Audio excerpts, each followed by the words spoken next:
کسی علاقے میں ایک نیک بابا جی رہتے تھے۔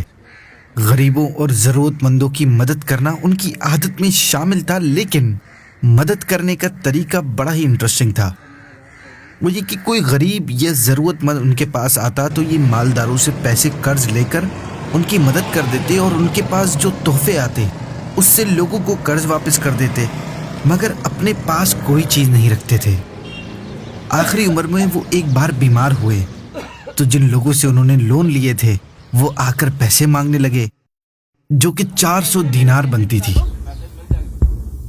سب اداس ہیں، مگر وہ اللہ کا نیک بندہ بڑے اطمینان سے بیٹھا ہوا تھا کہ باہر گلی سے ایک آواز آئی۔ حلوے والے بابا جی نے ایک بندے سے کہا کہ جاؤ اس سے سارے حلوے کا سودا کر کے سارا حلوہ لے آؤ اور ان قرض خواہوں کو کھلاؤ، کیونکہ یہ ہمارے مہمان ہیں اور ان کی مہمان نوازی بھی ضروری ہے۔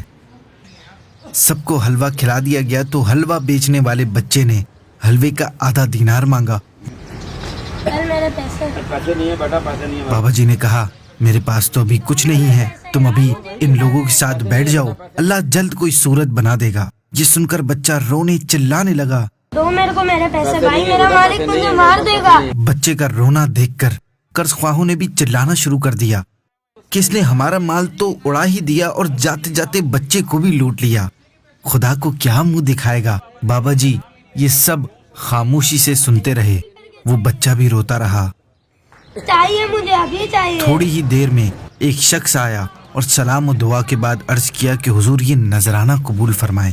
جب دیکھا تو اس میں 400 دینار اور الگ سے آدھا دینار بھی تھا۔ اب لوگ حضرت سے معافی مانگنے لگے۔ بابا جی نے سب کو معاف کر دیا اور کہا میں تو اللہ پاک سے مسلسل دعا مانگ رہا تھا، مگر اللہ کی رحمت کا دریا اس لڑکے کے رونے اور تڑپنے کے سبب جوش میں آیا اور تم سب پر بھی رب کی عنایت ہو گئی۔